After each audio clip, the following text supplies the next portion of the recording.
Indian പരിശീലകനായ രാഹുൽ ദ്രാവിഡിന്റെ അവസാന മത്സരമാണ് ഇന്ന് 2020 ലോകകപ്പ് ഫൈനലിൽ നടക്കുന്നത്. ഒരു ICC കിരീടമില്ലാതെ ക്രിക്കറ്റ് കരിയർ അവസാനിപ്പിച്ച ദ്രാവിഡിന് പരിശീലകൻ എന്ന നിലയിലെങ്കിലും ഒരു കിരീടം പൂർണ്ണത നൽകും.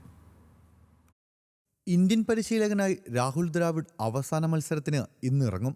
10 വർഷങ്ങൾക്കിപ്പുറം ഒരു കിരീടം നേടാൻ ഇന്ത്യ ഇറങ്ങുമ്പോൾ താരമെന്ന നിലയിൽ നേടാൻ സാധിക്കാത്ത ICC കിരീടം പരിശീലകൻ എന്ന നിലയിൽ സ്വന്തമാക്കാനാണ് ദ്രാവിഡ് ലക്ഷ്യമിടുന്നത്.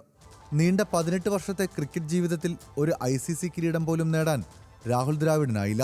പല നേട്ടങ്ങളും റെക്കോർഡുകളും സ്വന്തം പേരിലാക്കുമ്പോഴും ദ്രാവിഡിന് കിരീടം എന്നുമൊരു സ്വപ്നം മാത്രമായി ഒതുങ്ങി.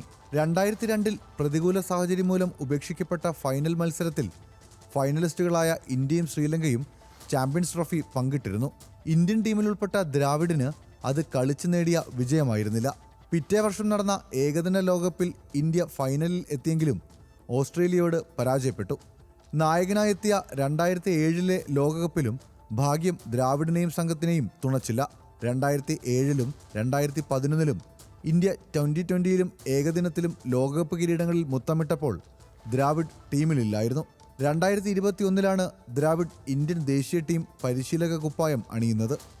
തുടർന്ന് നടന്ന 2020 ലോകകപ്പിൽ കിരീടമെന്ന മോഹവുമായി എത്തിയ ഇന്ത്യൻ ടീമിന്റെ കുതിപ്പ് സെമി ഫൈനലിൽ അവസാനിച്ചു. പിന്നാലെ വന്ന ഏകദിന ലോകകപ്പിലും ഇന്ത്യൻ ടീമിന് നിരാശ. ഫൈനലിൽ വിലങ്ങുതടിയായത് ഓസ്ട്രേലിയ. ഇനിയൊരു ലോകകപ്പിന് പാഡണിയാൻ സാധ്യതയില്ലാത്ത സീനിയർ താരങ്ങളായ രോഹിത് ശർമ്മയ്ക്കും വിരാട് കോഹ്ലിക്കും കിരീടം നേടാനുള്ള അവസാന അവസരമാണ് ഇന്ന്. നായകനെന്ന നിലയിൽ ആദ്യ ICC കിരീടമാണ് രോഹിത്തിൻ്റെ സ്വപ്നം. കരിയറിലെ ആദ്യ 2020 കിരീടമാണ് കോഹ്ലിയും ലക്ഷ്യം വയ്ക്കുന്നത്. Sports desk, news Malayalam.